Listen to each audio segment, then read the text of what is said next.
Je vais voir ici la notion de longueur d'arc de courbe. Alors, la longueur d'arc de courbe est très importante en mécanique, notamment pour les trajectoires. On sait très bien que des mobiles peuvent effectuer des trajectoires, je veux dire quelconques. Ça peut être une ligne, voilà, une ligne quelconque. Donc, il est bien parfois de déterminer ce que vaut la longueur de cet arc. Alors, pas confondre la notion mathématique et la notion mécanique des longueurs d'arc de courbe. Alors, il y a l'aspect mathématique, et là, en mathématiques, bon, vous allez avoir des variables x, y, z. Ça, c'est en mathématiques. Donc, en mathématiques, bon, on peut faire, bien sûr, par calcul d'intégration. Par calcul d'intégration, on peut calculer des volumes de révolution, on peut calculer des surfaces par calcul intégral. On peut calculer des volumes de révolution par calcul intégral. On peut calculer beaucoup de choses par calcul intégral, mais notamment euh, des longueurs de courbe, des longueurs de courbe. Mais le point de vue mathématique, c'est quelque chose, je vous l'ai déjà dit, la mathématique, c'est généralement une géométrie qui est intemporelle. Il n'y a pas cette notion de temps, c'est intemporel. Donc vous allez retrouver des variables, oui, mais pas des notions de temps. Justement, la mécanique fait référence à un espace spatio-temporel. Et là, il y a la considération du temps à prendre en compte. Donc, dans la longueur d'arc de coupe que je vais élaborer ici, enfin le calcul de la longueur d'arc de courbe, mais bien sûr, vous aurez compris qu'il y a cette notion d'espace. Oui, comme en mathématiques, il y a une notion d'espace, puisqu'on on est dans un espace géométrique qui est un contenant et qui va contenir du contenu, par exemple des points. Ici, le point, ce seront des mobiles qui vont être considérés comme des points matériels. Ce sont des points matériels mobiles. Donc c'est le contenu dans un espace qui est le contenant. Mais cet espace est lié au temps. Donc on a un espace lié au temps. Donc on a un espace spatio-temporel. Donc il faudra faire en sorte de tenir compte, bien sûr, de cette notion du temps. Et donc là, vous avez par exemple une ligne. Alors cette ligne, je vais l'appeler S.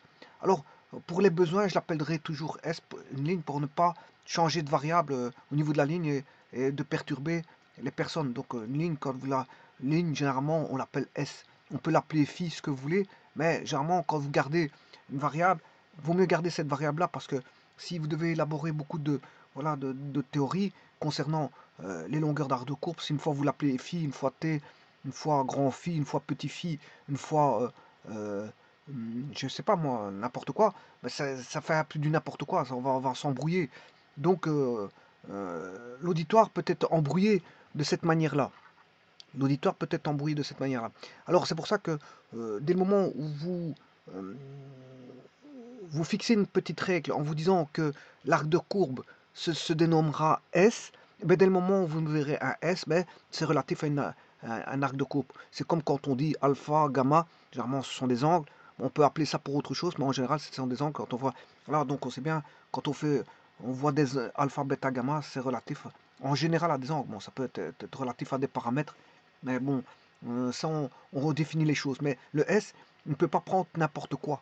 Parce que sinon, si on élabore pas mal de théories concernant les arcs de courbe, qu'est-ce qui va se passer? Ben, on risque de, voilà, à ce qu'un auditoire ne s'y retrouve plus. Une fois c'est phi, une fois c'est p, une fois c'est kappa, une fois c'est gamma.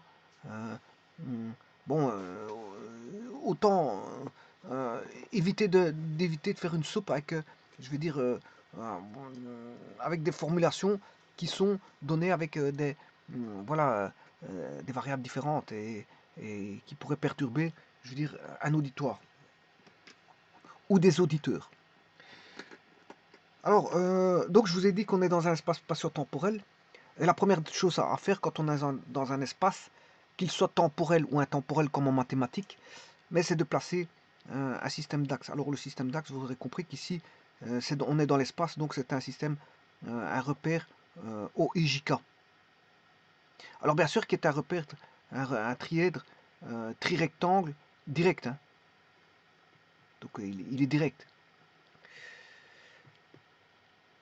Donc on aura x avec son vecteur de base i, y avec son vecteur de base j, et z avec son vecteur de base k. Donc qui sont des vecteurs, i, j, k sont des vecteurs unitaires. Moi je ne les ai pas dessinés. Hein, bon, voilà. Alors là, à ce moment-là, vient une aide extraordinaire qui est la notion de rayon vecteur. Par rapport à l'origine, bien sûr, on a un repère R qui est fixé. Je vous ai dit avec IJK, ici I, J, je vais quand même le mettre J et le vecteur K. Voilà, voilà. On a un repère qui est fixé. Oh, ici, je me suis trompé, c'est K. Eh bien, il y a une notion extraordinaire. Dès le moment où on commence à parler de, voilà, de points dans l'espace, c'est de le référencer par rapport à l'origine. Et donc, si on veut le référencer par rapport à l'origine, rien de tel que d'y placer un vecteur. Un vecteur, ce qu'on appelle, d'ailleurs on appellera ça un vecteur position. Alors, qui va décrire la trajectoire d'un mobile, bien sûr, en fonction du temps. Voilà, le mobile va parcourir une trajectoire qui est S, suivant, voilà, là il va se retrouver le point en M plus un delta T petit. Alors, le rayon vecteur, voilà, va se retrouver. Et l'extrémité du rayon vecteur donne, si vous voulez, la trajectoire. Et donc, quand on étudie les trajectoires, mais tout va être fait par rapport je veux dire, l'existence d'un rayon vecteur qui débute à l'origine. Tout est relié à l'origine. Donc on a une référence, je veux dire, suprême, qui est l'origine du repère. Et tout est relié par rapport à l'origine. Et donc un vecteur, l'extrémité du vecteur va donner tous les points M de la trajectoire. Et ce qui fait qu'on a, bien sûr ici la notion temporelle y est, hein, parce que voilà, elle est là, t plus delta t, chose qu'en mathématiques on n'a pas, puisqu'en mathématiques c'est plutôt dire des variables x, y, z, mais on n'a pas voilà, de notion temporelle, parce que la géométrie est intemporelle. On ne fait pas intervenir quand vous faites des démonstrations sur les cercles ou les triangles, ou peu importe, c'est intemporel tout ça, il n'y a pas de temps qui rentre en jeu dans tout ça. Mais ici en mécanique, si, justement, c'est ça qui fait en sorte que la longueur d'arc de courbe qui va être étudiée ici, ben, va être étudiée voilà, dans un contexte de mécanique, et je dirais même plus, un contexte de cinématique, puisqu'en fait, le corps sera en mouvement.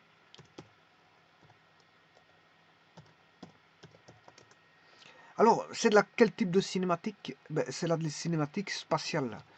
Spatiale dans le sens, bon, je n'étudie pas un mouvement plan en particulier, quoique, bon, je pourrais étudier un mouvement plan, mais ici je vais généraliser un mouvement spatial. Donc, les mouvements plans sont des particularités d'un mouvement spatial, parce que le plan est toujours, ben, je veux dire, un sous-espace de l'espace. Voilà, donc en fait, qu'est-ce que c'est qu'un mouvement spatial, un mouvement plan? Mais c'est un mouvement spatial particulier, un mouvement spatial particulier, où il n'y a pas de composante en, soit en x, soit en y, soit en z. Donc là, on est dans une cinématique spatiale avec cette notion fondamentale de repère et de rayon vecteur. Et donc là, on définira, bien sûr, vous aurez compris, des rayons vecteurs. Alors le rayon vecteur ici s'appelle OM, alors que là, bon, c'est OM'. Bon, un instant plus tard, c'est OM'. Alors l'idéal, c'est de définir tous les points de la courbe à un temps bien particulier. Alors pour ça, il est très aisé de faire ça par rapport au rayon vecteur. On va faire un rayon vecteur qui est variable. Ce rayon vecteur, on va dire qu'il est variable. Variable par rapport à quoi? Par rapport au temps. Donc j'écrirai, et ça vous connaissez le rayon vecteur parce que j'ai déjà vu à plusieurs reprises, que le rayon vecteur OM, bien sûr, vous aurez compris que c'est une notion spatiale, temporelle, spatio-temporelle, donc il y a cette notion de temps, mais fonction du temps. Alors, eh bien, c'est un vecteur qui peut s'écrire suivant les composantes en I, plus les composantes en J, plus les composantes en K. C'est un peu trop vite.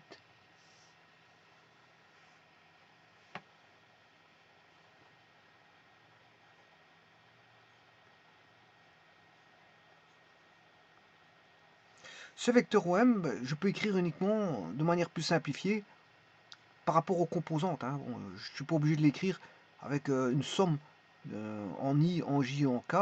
Je peux tout simplement écrire que voilà, les composantes, c'est la même chose que d'écrire ceci. Hein. X, Y, T. Voilà. J'attribue tout simplement ces composantes. Bon, ici je le mets en horizontal. Vous pouvez le mettre en vertical, ça ne change rien. Hein. Que vous mettez en horizontal ou en vertical, cette écriture-là, ça change rien. On sait bien que c'est les composantes. Ça veut dire que ça, c'est la même écriture. Ça veut dire que c'est bon, c'est une écriture simplifiée de ceci. C'est une écriture simplifiée de ceci.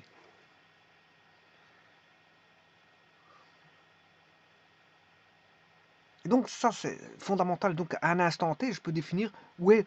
ça veut dire qu'en un temps T, si je définis un temps T, Tx, un temps Tx, je sais où est où est le point matériel, où il se trouve exactement, hein, je peux le savoir, puisqu'il suit une trajectoire, donc l'extrémité du vecteur me dira où il est. Il me dira, ben, il est là. Par rapport à l'origine, il est là, à l'instant Tx. Voilà, il est là. Donc ça c'est OM, c'est le vecteur OM par rapport à l'origine du repère, bien sûr, je vous rappelle que O, c'est l'origine du repère, voilà. On va dire c'est un pointeur, hein. Il pointe la position. Le vecteur pointe la position à l'instant Tx. Donc à n'importe quel moment, je peux trouver, c'est quelque chose, c'est un paramètre, le temps c'est un paramètre. Donc à n'importe quel moment, on peut trouver, je veux dire, le point qui est pointé par le vecteur OM. Et donc à tout moment, je peux trouver ce point. Et en reliant tous ces points, j'ai la trajectoire. Et maintenant, si je fais une projection de OM au travers des axes XY, voilà, OM. Si on fait une projection,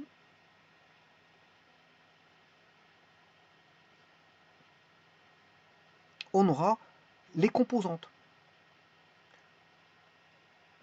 Les composantes, c'est-à-dire les équations, tout bonnement les équations paramétriques.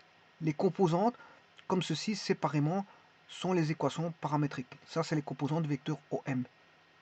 Ça, ce sont les équations paramétriques. Ou bien sûr, le paramètre, c'est le temps. Le paramètre, c'est le temps. Voilà. Alors maintenant, bien sûr, vous aurez compris que dans ces mouvements spatiaux, on peut étudier toutes sortes de trajectoires hélicoïdales, ce qu'on appelle ça des sphères, enfin des mouvements sphériques, des mouvements cylindriques, des mouvements hélicoïdaux, des mouvements de tout ce que vous voulez, bon, que ce soit dans l'espace ou dans le plan. On peut étudier ce qu'on veut comme trajectoire. Voilà. Mais maintenant, il existe, bien sûr, vous aurez compris qu'il existe des références plus appropriées pour certains mouvements. On va utiliser des référentiels plus appropriés. Par exemple, je pense pour certains mouvements, on va utiliser ce qu'on appelle des coordonnées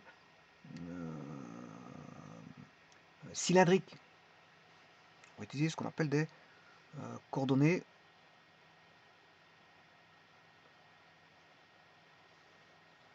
j'ai un petit problème d'écriture, je m'excuse.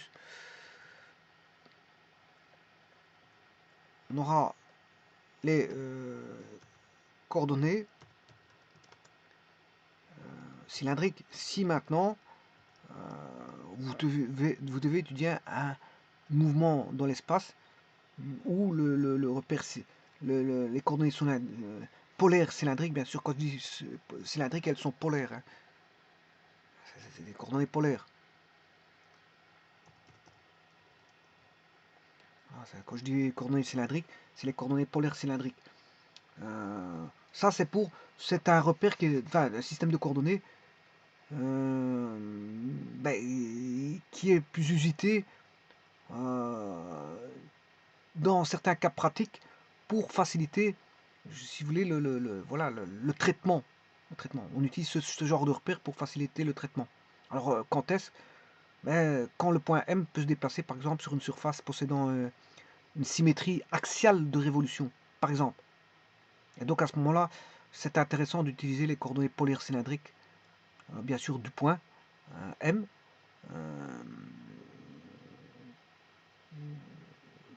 Et alors, qu'est-ce qu'on fait? On projette le point M sur le plan OIJ. On projette sur le OIJ.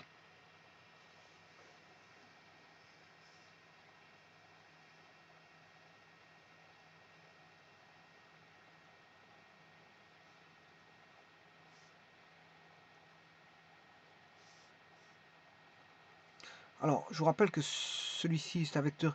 Là, on a ce qu'on appelle un trirectangle. On a un repère direct.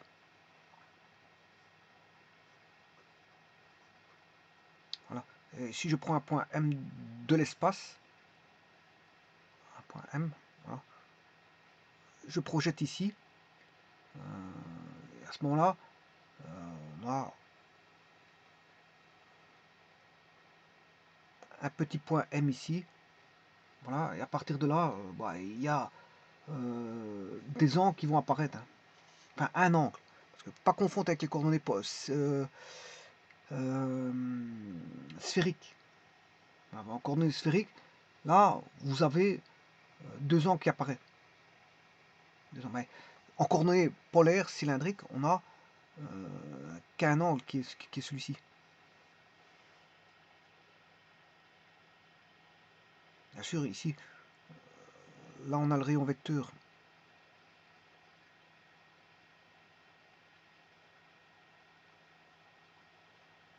OM. Voilà, OM. Et donc, je définis ρ qui est égal à la norme de OM. Ça, c'est pour les coordonnées cylindriques.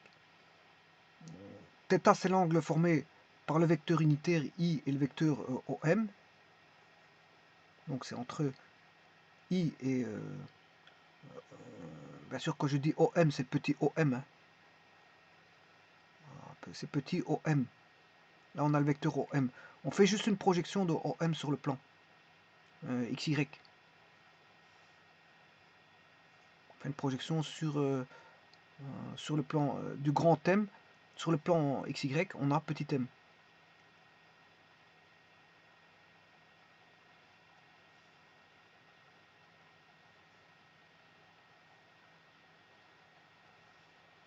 Et donc, vous voyez qu'apparaître, il y a ce point M là, il est projeté dans le plan.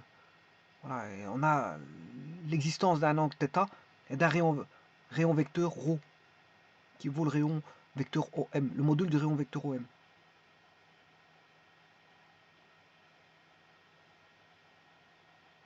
Donc là, je peux écrire pour abréger, hein, je vais abréger en disant que x est égal à ρ cosinus θ, y est égal à ρ sinus θ, et là, le z, il vaut z.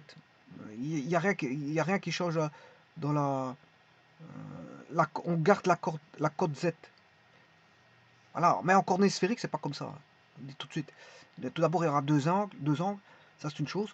Et le z, il y aura des définitions du z différents. Le z ne vaudra pas la cote, comme ici.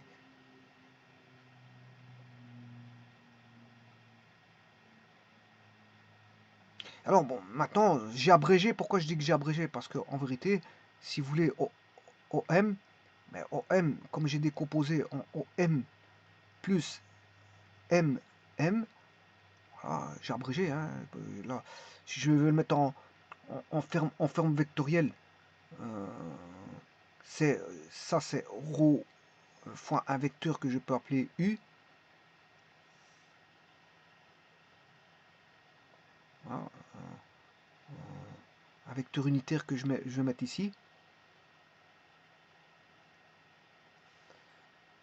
C'est ρ U plus ZK. Voilà, mais donc vous avez rho, rho U, mais le U, c'est cosinus θ I plus J sinus θ J. Le U, c'est un vecteur unitaire hein, qui vaut cosinus θ I plus sinus θ J. Voilà, et donc là, le rho U, si je multiplie, ça fait rho cosinus θ I plus rho sinus θ J plus ZK. Et donc là, vous avez défini le vecteur OM qui vaut XI plus YJ plus ZK. Ça, c'est en coordonnées cartésiennes. Donc là, je peux avoir ceci. C'est pour ça que je disais tout à l'heure que j'ai abrégé. Hein. Maintenant, je vous ai fait les calculs. Là, on peut dire que on a X égale rho cosinus θ, Y égale rho sinus θ, et Z égale Z. Voilà, et ça, c'est en coordonnées polaires, cylindriques. Et donc, pour certaines raisons, on peut se ramener à refaire, calculer par rapport aux coordonnées cylindriques, parce que il y a voilà, la nature du problème qui est voilà, la pratique, qui fait en sorte que ça va nous simplifier les choses, ben, c'est l'usage d'un repère à coordonnées, enfin l'usage d'un repère qui fait référence à des coordonnées cylindriques plutôt que des coordonnées cartésiennes. Alors, j'avais fait une vidéo auparavant sur ça, où je pouvais changer d'un repère IJK vers un repère UPK. UPK. Bon, ça, vous pouvez aller voir la vidéo, notamment le U, ben, vous l'avez ici, le K, vous l'avez, et le P, ben, c'est, je redéfinis un nouveau vecteur P qui est le produit vectoriel de K par U. K fois U, ça vaut P. Donc je prends un vecteur qui est perpendiculaire et j'ai un nouveau repère, si vous voulez, UPK. Et je peux passer par un nouveau repère, UPK. Bon, et le K, bien sûr, sera par là. Parce que le K est ici, le U est ici, voilà, et le K ben, sera par là. Le P, je m'excuse. Et on pouvait passer d'un vecteur IJK à un UPK. Ça, j'ai fait la vidéo, allez la voir. J'ai fait ça par les calculs matriciels. Hein. Voilà, c'est simple à faire. Il suffit de faire sur le produit matriciel, K par U. Ben, voilà, on définit. Et puis bon, on peut tout trouver le restant. Hein. Je trouve que vous le vecteur P. Voilà, et à partir de là, bon, je sais définir voilà, IJK par rapport à UPK. Bon, ça, je peux utiliser ce genre de repère, pourquoi pas. Pourquoi pas. Donc en coordonnées, repère polaire en coordonnées cylindriques. Maintenant, je peux utiliser aussi un autre type de repère, qui est le repère en coordonnées sphériques, pourquoi pas. Si les besoins le nécessitent, je peux construire un repère en coordonnées sphériques. Ce qui veut dire que coordonnées sphériques, ça veut dire que j'ai toujours un repère trirectangle en trirectangle, c'est pas ça le problème. Le problème, c'est comment définir, si vous voulez, euh, les nouveaux paramètres. Les nouveaux paramètres du rayon vecteur. Alors, je vais mettre le rayon vecteur. Ouais, c'est pas ça. Alors là, vous avez l'axe X. parce que c'est un repère trirectangle direct. X, vous avez X, Y, Z, bien sûr, avec I, J, et K, qui est ici. Voilà. Et alors, vous avez par exemple un point quelconque que je vais appeler M. Voilà, de l'espace. Et là, bien sûr, je définis par rapport à l'origine le vecteur OM, qui est le rayon vecteur. Alors, de nouveau, je fais une projection. Ça n'a pas changé sur le plan XY. Voilà. Là, j'ai toujours mon vecteur U. Donc, pour l'instant, il n'y a rien qui change par rapport voilà, à la façon de voir les choses. Simplement la définition, mais le Z, l'axe des côtes n'est plus défini. Tout sera défini par rapport à deux angles. Donc, ça, c'est le vecteur U. Voilà. Et donc là, il y a un angle. Cette fois-ci, je ne l'appelle plus comme tout à l'heure. Je l'ai appelé θ. Voilà. Eh bien, ici, on l'appelle le θ. Ça va être plutôt l'angle par rapport au rayon vecteur OM. Donc le θ, il est là. C'est le premier angle. Et le second, c'est phi.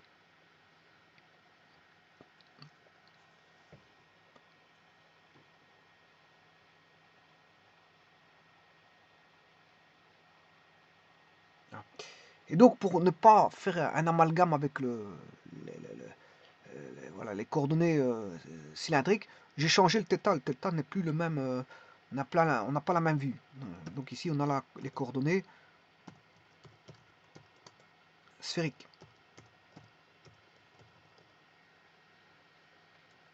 Donc là, c'est les coordonnées. Alors, coordonnées, il y en a plusieurs, donc c'est coordonnées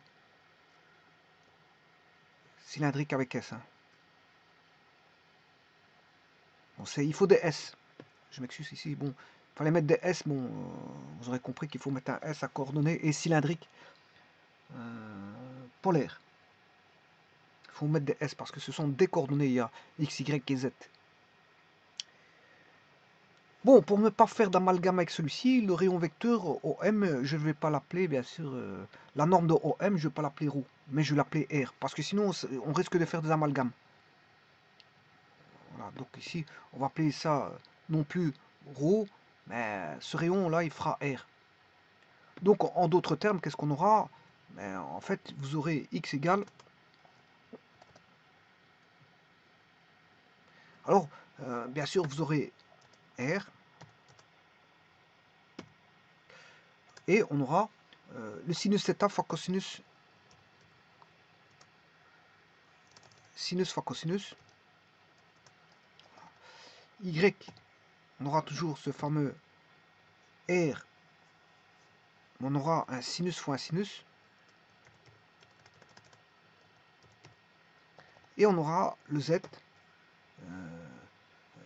qui est simplement R vaudra R, enfin le Z vaudra R fois tout simplement un cosinus. Donc, si vous voulez, il y aura 3 sinus et 2 cosinus.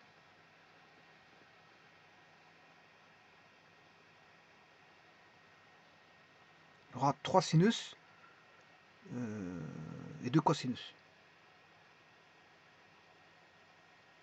Et donc, qu'est-ce que c'est que l'angle θ? Ben, c'est l'angle formé par le vecteur K et le vecteur OM. Le vecteur K, OM, ben vous avez θ. Ce qui veut dire que le θ, on va le retrouver ici, sinus θ et cosinus θ.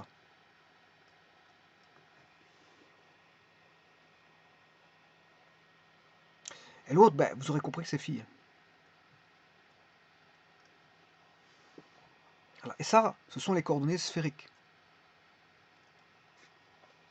Alors, quand est-ce qu'on utilise ça dans la pratique? Ben, c'est quand il y a C'est quand il peut y avoir une symétrie sphérique. Alors à ce moment-là, vous pensez à ce genre de, euh, ce genre de repère. Pensez à ce genre de repère. Quand on a bien sûr la vision d'une symétrie sphérique. Par exemple, vous aurez compris que c'est avec la latitude, longitude, latitude, enfin latitude, longitude, etc. Euh, si on veut déterminer par exemple la position d'un point sur la surface du globe terrestre, par exemple, hein, ça, vous aurez compris que c'est un petit peu ça. À ce moment, on utilise les coordonnées sphériques. Alors bien sûr, comme je vous ai dit, le θ, c'est l'angle formé par le vecteur k et le vecteur OM. Par contre, le phi, c'est l'angle formé par le vecteur i et le vecteur O petit m. O petit m. Parce qu'on retrouve cette projection de grand M dans le plan XY. Et phi, c'est entre l'angle i, enfin entre le vecteur i et le vecteur OM.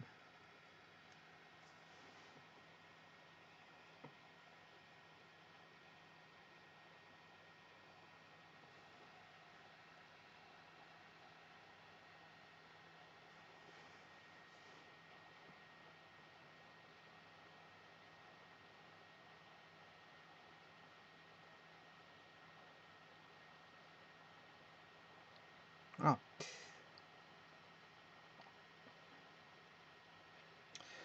Donc, vous avez, je pourrais démontrer comme ici d'où ça vient, hein, ça c'est pas un problème. Je pourrais faire le même traitement ici, mais le but c'est de pas voir les coordonnées ici. De toute façon, les coordonnées sphériques, je les verrai, je démontrerai en son temps d'où ça vient. Voilà. Mais en tout cas, les coordonnées cylindriques, ça a déjà été fait. J'ai déjà démontré ça. Je suis même passé à la matrice UPK et de IJK vers UPK et de UPK vers IJK. Donc voilà, vous allez voir la vidéo. Elle a déjà été faite. Donc, en fonction de la situation, il y a des cas pratiques qui s'imposent d'usage de coordonnées. Vous pouvez utiliser coordonnées sphériques, coordonnées cylindriques, voilà, pour un mouvement spatial. Un mouvement spatial. Et je vous rappelle qu'un mouvement plan, c'est un cas particulier d'un mouvement spatial.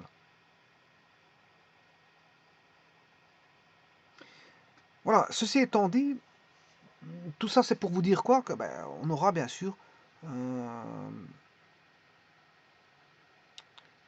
vecteur position lié par des équations paramétriques. Des équations paramétriques. X de t, Y de t, Z de t.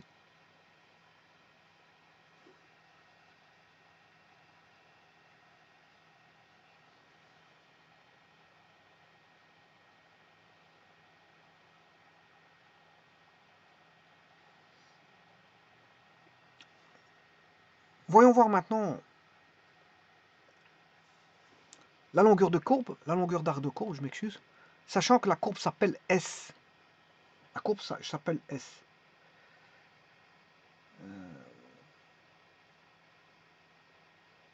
Alors si je prends un élément, je veux dire ds,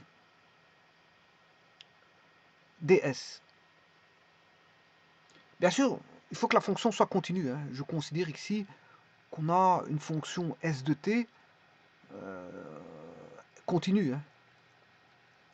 Voilà, pour pouvoir faire du calcul différentiel, il faut ce qu'on appelle, voilà, c'est en relation, en relation avec voilà, des théorèmes basés sur la continuité. Bon, ici, il faut que je considère que S de t soit une fonction continue. Et à ce moment-là, si la fonction est continue, si je prends un élément ds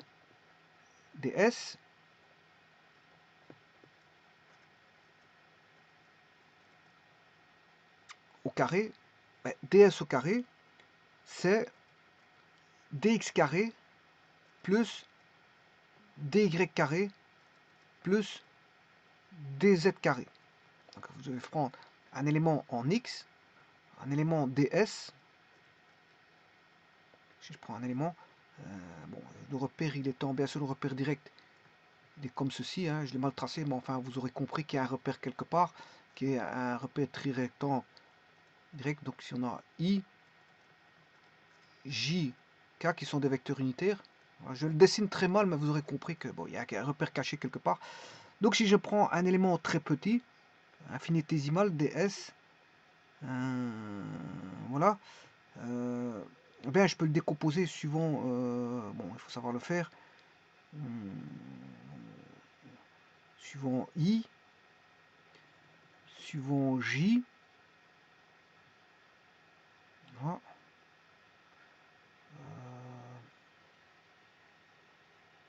et suivant K.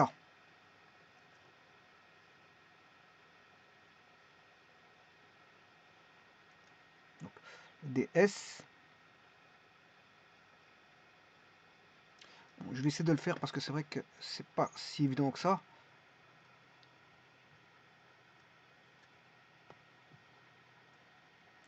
On va faire un accroissement infinitésimal. Voilà. Et on va passer de là. Voilà. Alors supposons qu'il y a eu une variation en Y. Voilà, ça c'est la variation en Y. La variation en X. Des X.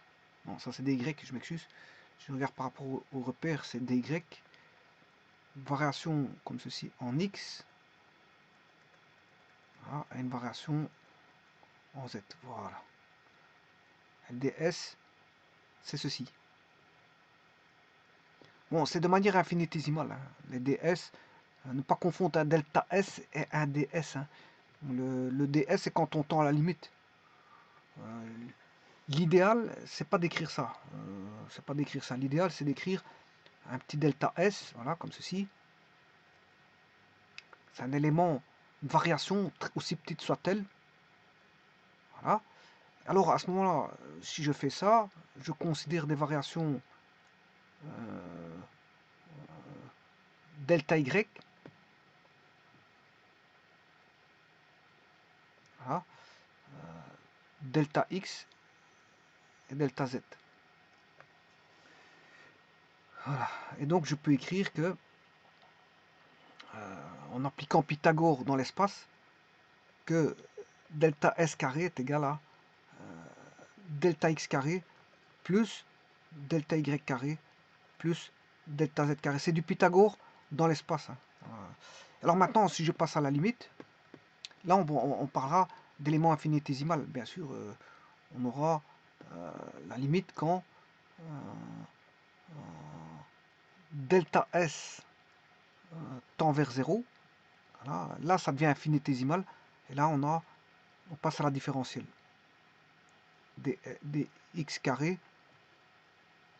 Si j'ai du mal à écrire, je m'excuse.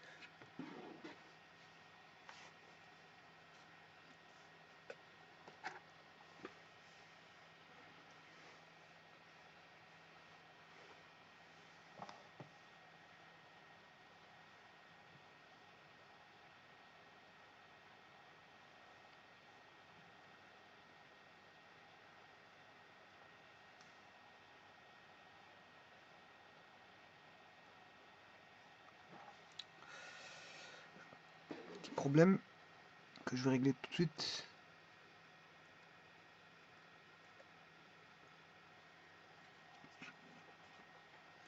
Dx carré plus dy carré plus dz carré. Donc ça c'est, si vous voulez, un élément de courbe, une variation. Qu'est-ce que ça veut dire ça en gros? En gros, ça veut dire que quand on a une variation, je vous dirais infinitésimale, au travers de la courbe S, eh bien sûr, il y a, elles proviennent de variations de ces composantes en X, Y et Z. C'est ça que ça veut dire. Hein. Toute variation en S va impliquer une variation en X, Y, Z. Bon, on peut avoir une constance. Hein. Ça, on s'en fout. On peut avoir une constance. Si maintenant on a une courbe qui, qui est constante en Z, ben, on n'a pas de variation en Z.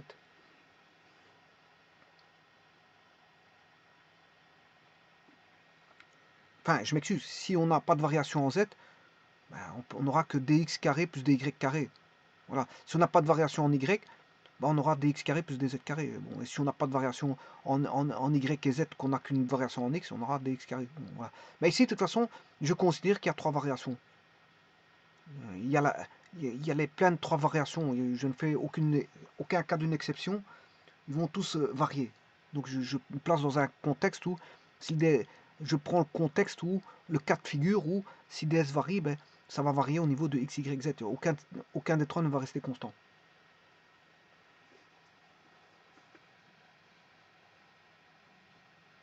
Et à partir de ça, on peut trouver cette longueur d'arc de courbe. Alors comment trouver cette longueur d'arc de courbe?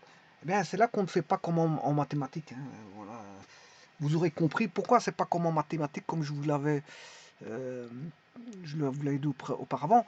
Mais c'est qu'en mathématiques, vous jouez avec x, y. Si vous allez voir les formules sur les, comment on appelle ça, sur les arcs de courbe, il n'y a pas de notion temporelle. Ici, je suis dans un espace spatio-temporel.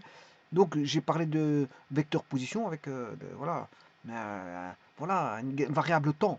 Vous voyez que l'équation paramétrique, bon, elle est référencée par rapport à une variable temps. Elle est référencée par rapport à une variable temps. Donc ici, vous allez me dire, ouais, mais comment faire intervenir cette notion temporelle avec ce fameux ds carré? Comment fait-on pour avoir cette notion temporelle avec ce fameux ds carré? Eh bien, c'est tout simplement de le diviser par le temps. Je vais le diviser par le temps. Alors, bien sûr, ici, je vais avoir ds carré, voilà, sur dt carré. Alors, de cette manière-là, ben, le dx carré, ben, lui aussi, sera divisé par le temps. Je ne vois pas la raison pour laquelle ne le serait pas. Idem pour dy carré. Et idem pour dz carré. Alors, et justement, là, qu'est-ce que ça fait apparaître? Ben, une notion de vitesse qu'on ne retrouve pas en mathématiques, puisque la vitesse est une notion temporelle, enfin, en relation avec une notion temporelle, et donc en mathématiques, l'algèbre, enfin la géométrie est intemporelle. Ici, justement, il y a cette notion temporelle qui apparaît, elle apparaît bien cette fois-ci, c'est plus comme en mathématiques. Donc je peux calculer une longueur de courbe par rapport à une notion temporelle cachée, comme ici. Enfin, elle n'est pas cachée, c'est apparente. L'apparente.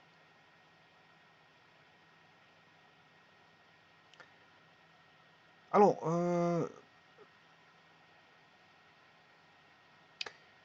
pour ça, je vais, calculer l'arc de courbe. Donc, vous aurez compris que moi, ce qu'il me faut, c'est S. À partir de ds carré, je vais pouvoir trouver S. Donc, la première chose qui s'impose pour trouver le S, ben, c'est d'enlever le dt carré. Donc, ds carré. Alors, qu'est-ce que c'est que le dx sur dt au carré? Ça, c'est dx sur dt. Ben, vous aurez compris que c'est la vitesse. Voilà, dx sur dt, c'est la vitesse. Enfin, de toute façon, ici, je ne vais pas l'appeler vitesse. Vous allez voir que je vais l'appeler tout simplement x'. Je ne vais même pas aller au-delà de ça, je vais l'appeler x'. Enfin, x'. Après, par après. Pas tout de suite, parce que ici, c'est la dérivée. La dérivée plus la dérivée. Alors, ds, c'est une différentielle. Hein. Quand il est tout seul comme ça, il n'y a pas de rapport, c'est une différentielle. Alors, pour l'instant, là, on a des dérivées. dx sur dt est une dérivée. dy sur dt est aussi une dérivée, alors que ds, c'est une différentielle qui est mise au carré. Plus dz. Mais est-ce que 3 dérivées est égal à une différentielle? Non. Vous aurez compris que non. Alors, n'oubliez pas les carrés ici, hein, parce que voilà, il ne faut pas oublier qu'ils sont mis au carré. Alors, pour avoir une différentielle, ben, il faut que le dt carré que j'ai effacé, qui était au dénominateur, ben, il va passer dans le membre ici. Et là, maintenant, une somme de dérivées fois un dt carré donne bien une différentielle. Alors pourquoi ça? Ben, parce que si vous mettez tout au même dénominateur ici, dt carré, et là vous avez dt carré, ben, dt carré sur dt carré, ben, vous allez retrouver votre différentiel dx carré plus dy carré plus dz carré. Là, ce sont des différentiels. La somme des différentiels donne bien une différentielle qui est ds carré. Voilà. Pourquoi? Parce que vous avez simplifié par ceci. Mais dx sur dt, dy sur dt et dz sur dt sont des dérivés, alors que ds est une différentielle et dt est une différentielle. Voilà. Et que la somme des dérivés là-bas qui sont mises au carré fois une différentielle au carré donne une différentielle au carré. Donc c'est bon, de ce côté-là, c'est bon, il n'y a pas à tergiverser. Je veux dire, il y a pas de secret là-dessus, hein. Bon, c'est comme ça. Et au niveau des unités, ben, vous aurez compris qu'on a des vitesses, donc c'est le mètres par seconde, et ds c'est une longueur, c'est en mètres, voilà, et dt Enfin, bien sûr, pour l'instant je suis en mètres carrés, parce que c'est ds carré. Je n'ai pas... Je dois trouver s. Moi, ce que je veux, c'est chercher s, c'est pas ds carré. Ça m'intéresse pas le ds carré, c'est pas des mètres carrés que je cherche. Je cherche des mètres. Pour l'instant, il est en mètres carrés. Donc pour avoir des mètres, je dois aller chercher la racine carrée, hein. Vous avez compris que je dois faire la racine carrée de ds. C'est ce que je vais faire tout de suite.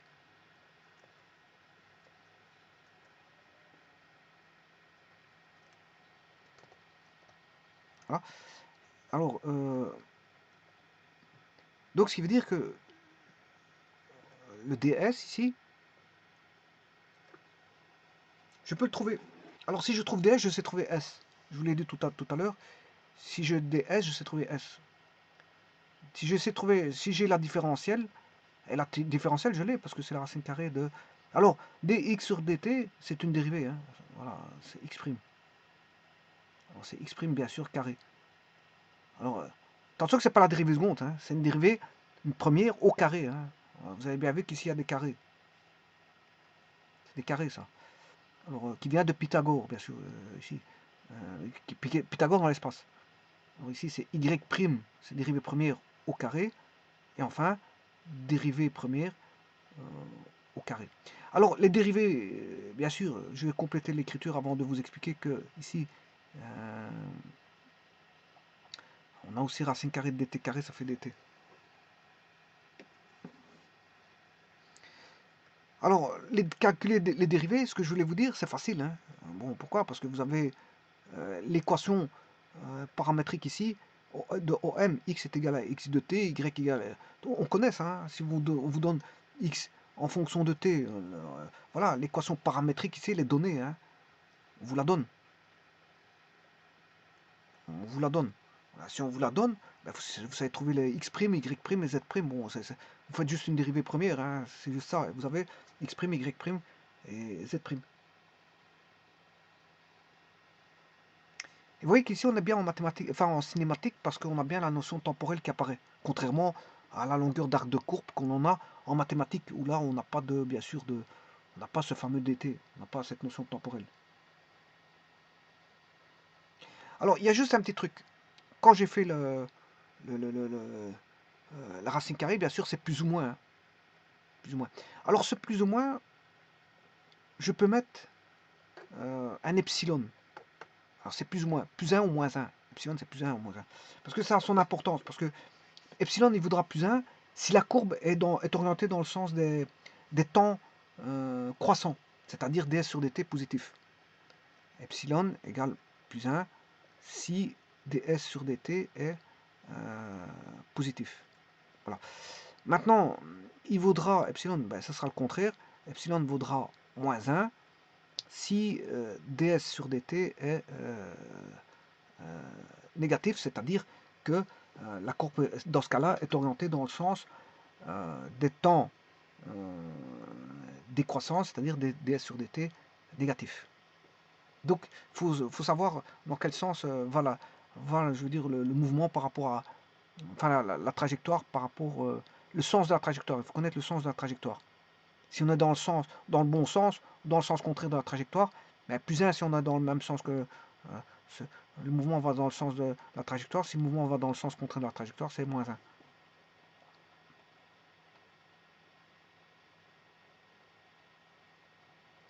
1. Alors maintenant, si je prends epsilon égale 1, ben à ce moment-là, si je considère que je suis dans le sens de la trajectoire, c'est-à-dire dans le sens ds sur dt, euh, dans le sens des temps croissants, donc, voilà, des temps croissants, ds sur dt positif. Donc on est orienté dans le sens des temps croissants. Donc je vais prendre epsilon égale 1. Et donc là, j'élimine l'hypothèse de l'écriture avec epsilon, puisque en fait je définis, je règle le fait que je vais calculer pour des temps croissants. Et donc là on aura ceci, voilà, et bien sûr on n'a plus de epsilon.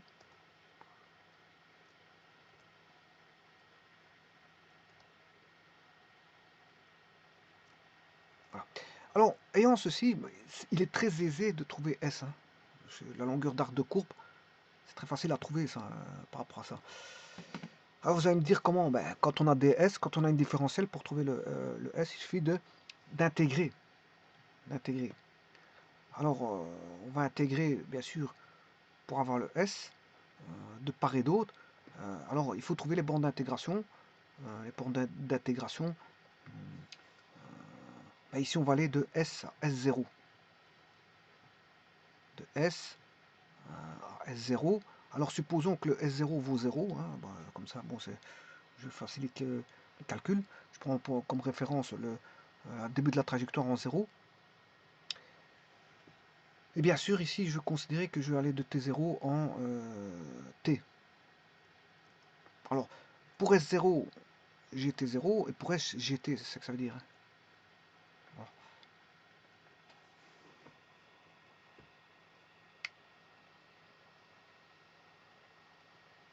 Bon, pour éviter d'avoir une variable T qui voudrait dire bon, n'importe quel temps, je vais la supposer, enfin, je prends 1. Je vais mettre 1. Comme ça, bon, ça veut. Parce que si je mettais, ça, c'est un petit peu confus. On pourrait croire que c'est une variable. Voilà, c'est pas une variable, ça ici, c'est quelque chose de fixe. Hein. Quand vous calculez les bornes d'intégration, par rapport à quelque chose de fixe. Donc là, c'est de T0 à T1. Bon, on connaît la valeur T1, c'est la valeur correspondant à la valeur où on veut calculer la longueur d'arc de courbe S. Donc en S, le S, il est au temps T1. Le S, il est au temps T1.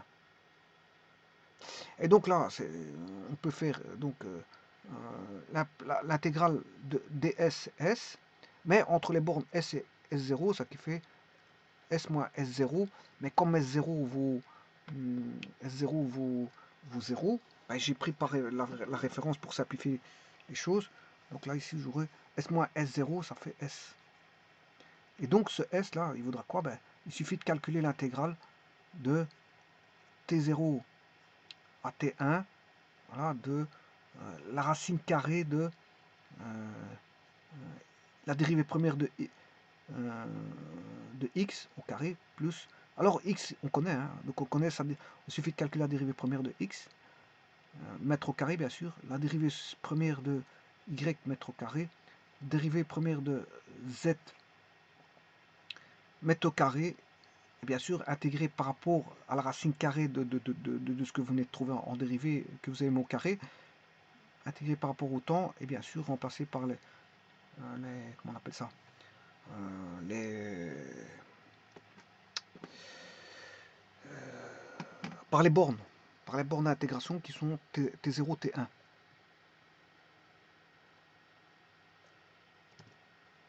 Et donc, si vous voulez calculer la longueur d'un arc de courbe, il suffit d'appliquer cette formule-là, qui n'est pas forcément, qui n'est pas la même qu'en mathématiques, parce que c'est normal, comme je vous l'ai dit en mathématiques, ce sont des notions intemporelles, et ces notions intemporelles, il n'y a pas de notion de temps, alors qu'ici, il y a des notions de temps et de vitesse. Hein. Alors, je vous rappelle que x' c'est une vitesse, hein, parce que je dérive par rapport au temps. Ici, x' est une vitesse. Hein. Le fait de calculer, c'est en mètres par seconde. Voilà, donc, et là, vous avez voilà, la formule, comment calculer un arc de courbe, un arc de courbe, connaissant bien sûr l'équation l'équation que je vous ai dit tout à l'heure. Hein. Il faut connaître, voilà, bien sûr ici, c'est l'équation, la longueur d'arc de courbe, dans un espace spatio-temporel où le temps est là, hein, est présent. Donc je suis en cinématique ici. Et donc, bien sûr, il faut connaître, avant toute chose, il faut connaître ceci. Donc les équations paramétriques, parce que bon, ça vous est donné, et à partir de là, on peut trouver en toute simplicité la longueur de l'arc de courbe.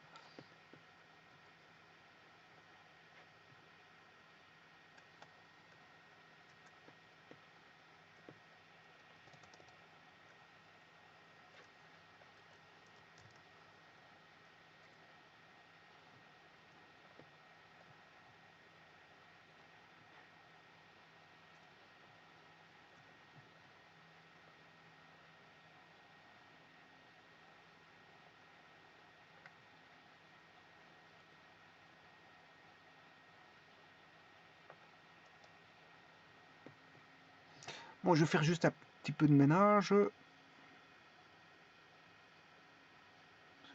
effacer ce qui ne va pas. Ah.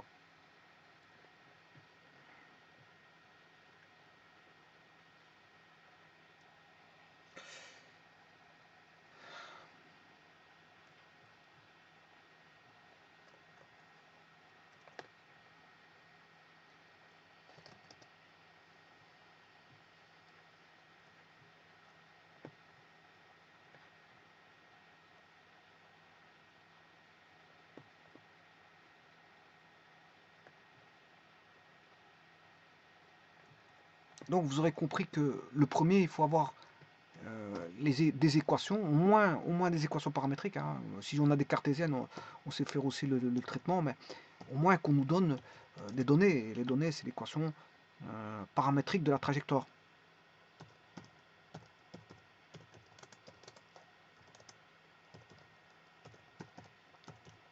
Et puis à ce moment-là, si on nous demande ben, que vaut la longueur parcourue d'un instant t0 à t1, ben, sachant que on a un arc, on calcule la longueur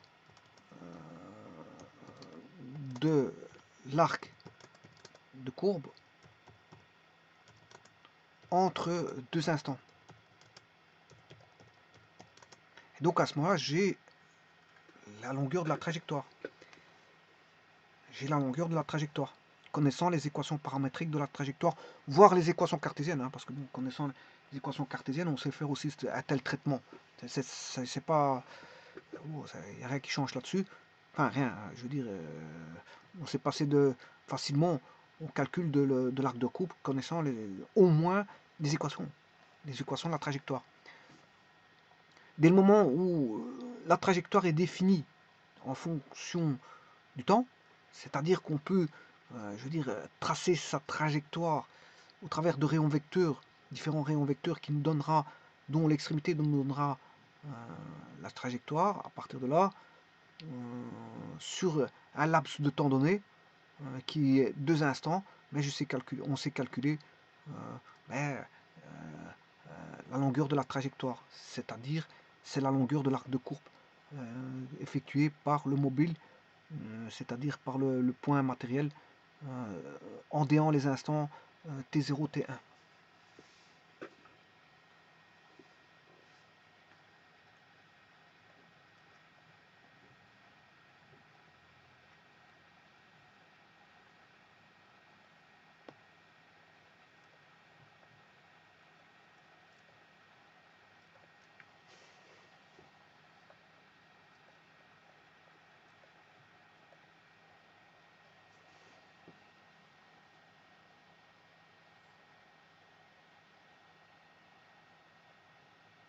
Et donc ici, c'est quelque chose à ne pas négliger parce que vous allez voir que ça, c'est une ouverture à beaucoup de choses, hein. Je vous remercie.